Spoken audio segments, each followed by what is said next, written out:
It was an October night in the Blue Ridge Mountains of North Carolina. The temperature dropped to 28 degrees, about 2 degrees for those unaccustomed to it. Two groups of hikers camped 200 meters apart. Both had firewood, lighters, and equipment bought from REI. The first group spent 40 minutes trying to light a fire. The fire they managed was weak and died out at 2 a.m. They slept shivering in their sleeping bags. The second group? They lit a fire in 2 minutes. The fire lasted all night, high, hot, still with embers in the morning. The difference wasn't equipment. It was a piece of wood that any dead pine tree has for free. The Cherokee have known this for 500 years. REI charges $18 for a small package. If this is your first time here, subscribe and activate the bell so you don't miss any secrets the industry tries to hide. This test was no accident. A group of Appalachian trail guides repeated the same experiment under 3 different conditions: a dry night, a night with light rain, and a night with strong winds crossing the valley. In all 3, the group that used the special wood lit the fire up to 4 times faster. But the point wasn't even the speed. It was the duration. While the other groups got up every 20 minutes to add fresh wood, the other group stayed the entire night without needing to touch it. The fire fed itself. This is nothing new for anyone who knows the real American forests. In the Ozarks, Arkansas, and Missouri, older hunters call this wood lightered wood. It's what they've used for as long as you can remember. In the Black Hills of South Dakota, the Lakota people used it to light fires that warmed entire villages in winter, when the snow covered everything and the temperature plummeted to 20 degrees. In the Appalachians, from Tennessee to West Virginia, early settlers treasured pieces of it, keeping them in a dry, protected place, because they knew that when a snowstorm arrived in January, this would be the only material that would still work. Do you know what's most curious? Army Rangers and Marine reconnaissance personnel learn field survival techniques based precisely on this principle, not using over-the-counter products, but the same material that the forest offers for free.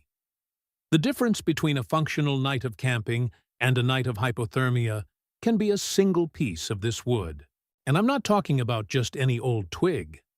I'm talking about something that looks like ordinary wood on the outside, but is completely different on the inside. You hit it with a knife and feel the resistance. It smells strong, concentrated pine that clings to your nose. It has a golden or amber color in its fibers.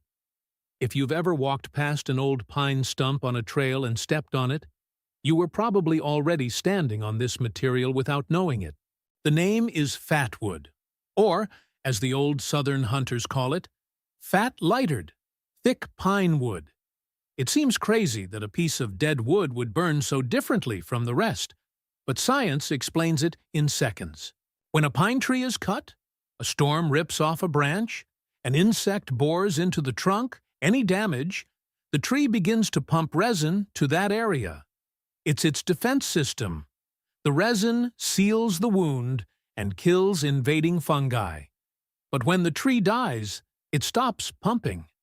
And that resin that was in motion becomes concentrated in the core of the trunk and in the roots. Concentrated, accumulated, saturating every fiber of the wood over the years.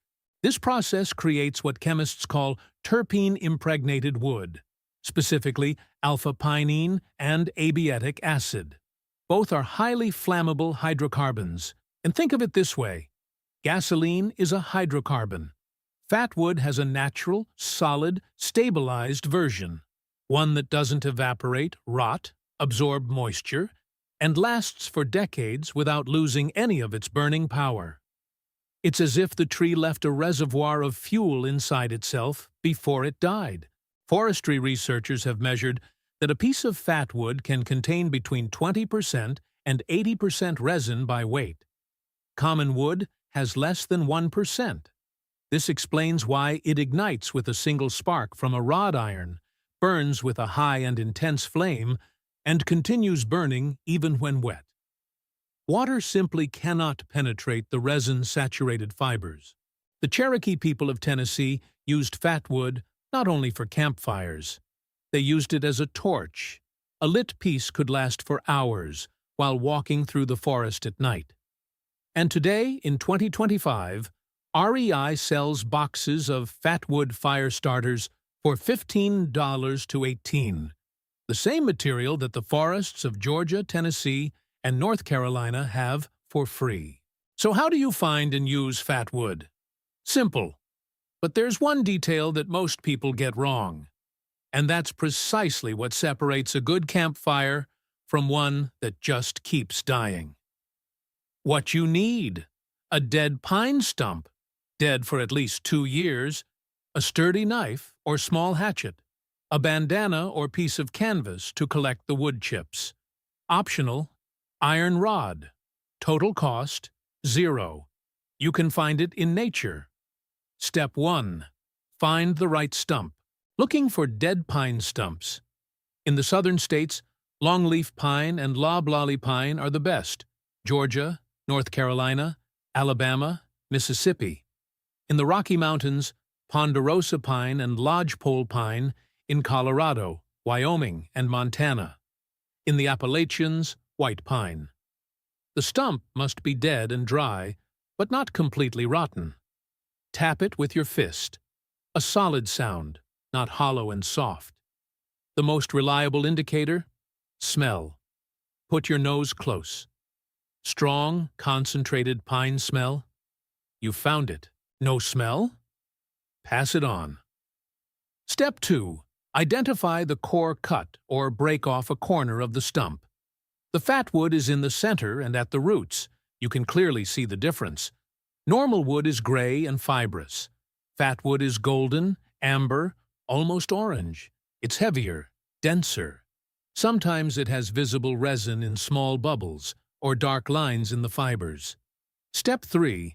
Preparing the wood chips. This is the secret that almost everyone ignores. Don't try to put a large piece directly on the fire. Fat wood works in thin chips, slivers 2 to 3 millimeters thick, 8 to 10 centimeters long. Use the back of a knife to scrape and create a fine powder first. A tablespoon of fat wood powder is enough to create the first flame. Place the thin chips on top, in a cone shape. Then add the larger pieces last. Step 4. Turn on. Using a lighter, ignite the powder underneath. With a tinder rod, scrape directly onto the powder. In 3 to 5 seconds, you'll have a flame. Don't smother it. Let oxygen enter from the sides. In less than 2 minutes, the fat wood will be fully lit and already feeding the larger log. Storage. Cut pieces 15 to 20 centimeters long. Store in a Ziploc bag or sealed tin. Fat wood lasts for decades when stored. The resin protects it from moisture, fungus, and insects. Hunters in Tennessee keep the same stock for years without losing any. If you want to boost it, you can add birch bark. The white bark of the birch tree contains birchinol, a natural oil that burns like paraffin. In thin 5 centimeter strips, it wraps around the fat wood and doubles the intensity of the initial flame. It is found throughout the Northeast, in Maine, Vermont, and the Great Lakes region. Cattail fluff? The dried down of the cattail plant, that plant that grows on lake shores throughout the Midwest, is the most flammable material found in the American wilderness. A ball the size of a lemon will catch a spark before the lighter even reaches it. Place it under the fat wood and watch.